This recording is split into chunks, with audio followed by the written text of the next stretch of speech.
Hello friends, എല്ലാവർക്കും പുതിയൊരു വീഡിയോയിലേക്ക് സ്വാഗതം. ഇന്നത്തെ കഥയിൽ മഹി പറയുന്നുണ്ട് ഗംഗ ഈ വീട്ടിൽ തന്നെയുണ്ടെന്ന്. പോലീസുകാരപ്പോൾ പറയുന്നുണ്ട് ഞങ്ങൾക്ക് വിശ്വാസമല്ല, എന്തായാലും മഹി ഞങ്ങളോട് സഹകരിക്കണം, ഞങ്ങൾക്കൊന്ന് നോക്കണമെന്ന് പറയുന്നു.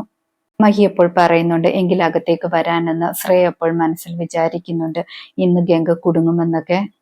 മഹി ഗംഗയുടെ റൂം പോയി തട്ടുകയാണ്. ആ സമയത്ത് ശ്രേയ മനസ്സിൽ വിചാരിക്കുന്നുണ്ട് ഇതോടെ ഗംഗയുടെ കാര്യത്തിൽ തീരുമാനമായെന്നൊക്കെ. മഹി റൂം തുറന്ന് കാണിക്കുന്നു. അവിടെ മാളുവും ഗംഗയും ആണെങ്കിൽ കിടന്നുറങ്ങുന്നുണ്ടായിരുന്നു. മഹി എല്ലാവരെയും കാണിച്ചു കൊടുക്കുന്നുണ്ട്, നിങ്ങൾ നോക്കിക്ക്, അവർ രണ്ടുപേരും ഇവിടെ കിടന്നുറങ്ങുകയാണ്, പിന്നെ എങ്ങനെയാണ് എന്റെ ഭാര്യ ഗോകുലിന്റെ വീട്ടിൽ ചെല്ലുന്നതെന്നൊക്കെ പറയുന്നു. പെട്ടെന്ന് ഗംഗയും എഴുന്നേറ്റ് ചെല്ലുന്നുണ്ട്. എന്താണ് പ്രശ്നമെന്നൊക്കെ ചോദിക്കുന്നു. മഹി എപ്പോൾ പറയുന്നുണ്ട് ഗംഗ ഗോകുലിന്റെ വീട്ടിൽ പോയെന്നും പറഞ്ഞ് കംപ്ലൈന്റുമായിട്ട് വന്നതാണെന്നൊക്കെ. ഗംഗ എപ്പോൾ പറയാണ് രാത്രി സമയമല്ലേ, ഞാൻ എന്തിനാണ് ഗോകുലിന്റെ വീട്ടിൽ പോകുന്നത്, ഞാൻ ഇവിടെ കിടന്നുറങ്ങുകയായിരുന്നു എന്നൊക്കെ പറയുന്നു. ഗോകുൽ എപ്പോൾ പറയുന്നുണ്ട് എന്റെ കയ്യിൽ തെളിവുണ്ടെന്ന്. അതിനുശേഷം മൊബൈൽ എടുത്തിട്ട് വീഡിയോ കാണിക്കുകയാണ് എല്ലാവരെയും. ആദ്യം പോലീസുകാരൻ ആ വീഡിയോ നോക്കുന്നു, അതിനുശേഷം മഹിയുടെ കയ്യിൽ കൊടുക്കുന്നു. ഗോകുൽ അപ്പോൾ പറയുന്നുണ്ട് ഇപ്പോഴെങ്കിലും നിങ്ങൾക്ക് വിശ്വാസമായല്ലോ എന്നൊക്കെ. പോലീസുകാരനപ്പോൾ ചോദിക്കുന്നുണ്ട് ഇതിലെവിടെയാണ് ഗംഗയുള്ളതെന്ന്. ഗോകുൽ വീഡിയോയിൽ നോക്കുമ്പോൾ ഗംഗയെ കാണുന്നില്ല, ഗോകുലിന്റെ അമ്മയെ മാത്രമേ കാണുന്നുള്ളൂ. ഗംഗ അപ്പോൾ മനസ്സിൽ വിചാരിക്കുന്നുണ്ട് വീഡിയോയൊക്കെ ഗൗരി ചേച്ചി മായച്ചു കളഞ്ഞതാണെന്ന്. മഹി അപ്പോൾ പറയുന്നുണ്ട് ഗോകുൽ മനഃപൂർവ്വം എന്റെ ഭാര്യയോടുള്ള വൈരാഗ്യം തീർക്കുന്നതാണെന്നൊക്കെ. എന്റെ ഭാര്യ ഇവിടെ കിടന്നുറങ്ങുകയായിരുന്നു, ഇവൻ വേറെ ആരെങ്കിലും സ്ത്രീയെ ഏർപ്പാടാക്കിയിട്ട് ഇങ്ങനെയൊക്കെ നാടകം കളിച്ചതായിരിക്കും, ഇതൊന്നും സാറ് വിശ്വസിക്കരുതെന്നൊക്കെ പറയുന്നു.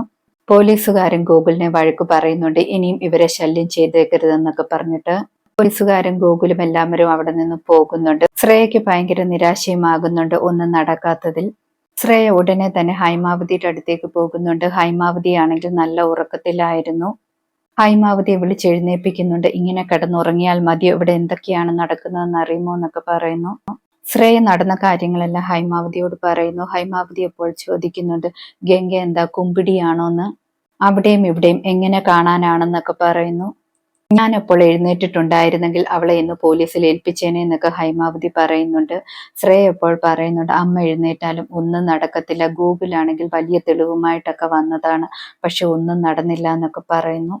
ഗോകുൽ പെട്ടെന്ന് ശ്രേയയെ വിളിക്കുന്നുണ്ട്. ശ്രേയയെ വിളിച്ചിട്ട് പറയുന്നുണ്ട് ശ്രേയ വിളിച്ചു പറഞ്ഞതിന് ശേഷം ഞങ്ങളെല്ലാം തയ്യാറാക്കി വെച്ചതാണ്, പോലീസിനെയും വിളിച്ചതാണ്, ഞാൻ വീഡിയോയും എടുത്തതാണ്, പക്ഷെ എന്താണ് സംഭവിച്ചതെന്ന് ഒന്നും മനസ്സിലാകുന്നില്ല എന്നൊക്കെ പറയുന്നു. ആ ഗംഗ ഇവിടെ വന്നതാണ്, അവൾക്കാണെങ്കിൽ എന്തോ അമാനുഷിക ശക്തി ഉണ്ടെന്നൊക്കെ പറയുന്നു. അവളെ പിടിക്കാൻ പോലീസിന് പോലും പറ്റിയില്ല, അവൾ ഭയങ്കര സ്പീഡിലാണെങ്കിൽ ഇവിടെ നിന്നും അപ്രത്യക്ഷമായെന്നൊക്കെ പറയുന്നു. ഗംഗ ഗൗരിയുടെ ഡയറിയും ഫോണുമായിട്ടാണ് പോയേക്കുന്നതെന്നൊക്കെ പറയുന്നു. ശ്രേയ അപ്പോൾ പറയുന്നുണ്ട് അതൊക്കെ ഞങ്ങൾ നോക്കിക്കോളാം, ഗൂഗിള് വിഷമിക്കണ്ട എന്നൊക്കെ പറഞ്ഞിട്ട് ഫോൺ വെക്കുന്നു. ഗൂഗിൾ പറഞ്ഞ കാര്യങ്ങളെല്ലാം ശ്രേയ ഹൈമാവതിയോട് പറയുന്നുണ്ട്. ശ്രേയ പറയുന്നുണ്ട് ഗൗരി ഗംഗയെ സഹായിക്കുന്നുണ്ടെന്നാണ് തോന്നുന്നതെന്നൊക്കെ.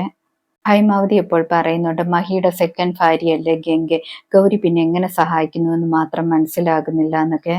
ശ്രേയ പറയുന്നുണ്ട് ഗംഗ ഗൗരിയുടെ ഫോണും ഡയറിയും എടുത്തിട്ട് വന്നിട്ടുണ്ട്, നമുക്ക് അവളുടെ റൂമിൽ പോയി പരിശോധിക്കാമെന്ന് പറയുന്നു. അതിനുശേഷം രണ്ടുപേരും റൂമിലേക്ക് പോകുന്നു.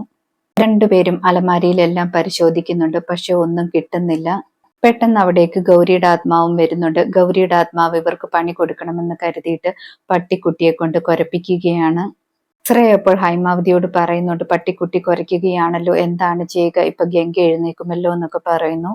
ഗൗരിയുടെ ആത്മാവ് ഉടനെ തന്നെ ഗംഗയുടെ ശരീരത്തിലേക്ക് കയറുന്നു. ഗംഗ പെട്ടെന്ന് സടകുടഞ്ഞെഴുന്നേൽക്കുകയാണ്. ഗംഗ അലമാരിയിൽ നിന്നും ഒരു കത്രിക എടുത്തുകൊണ്ട് വന്നിട്ട് അത് വെച്ച് കുത്താൻ ശ്രമിക്കുകയാണ് ഹൈമാവതിയും ശ്രേയയും. രണ്ടുപേരും പേടിച്ചോടുന്നുണ്ട്, പക്ഷെ ഗംഗ വിടുന്നില്ല. ഗംഗയാണെങ്കിൽ രണ്ടുപേരെയും കുത്താനൊക്കെ ശ്രമിക്കുന്നു. ഹൈമാവതിയുടെ കഴുത്തിൽ പിടിച്ചിട്ട് കത്രികയുമായിട്ട് ഗംഗ നിൽക്കുന്നുണ്ട്.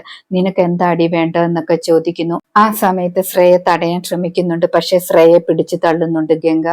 ഹൈമാവതിയുടെ കഴുത്തിലേക്ക് ഗംഗ പിടിച്ചിട്ട് കത്രികയുമായിട്ട് നിൽക്കുകയാണ്. ഹൈമാവതി ആണെങ്കിൽ ബഹളം വെക്കുന്നുണ്ട്.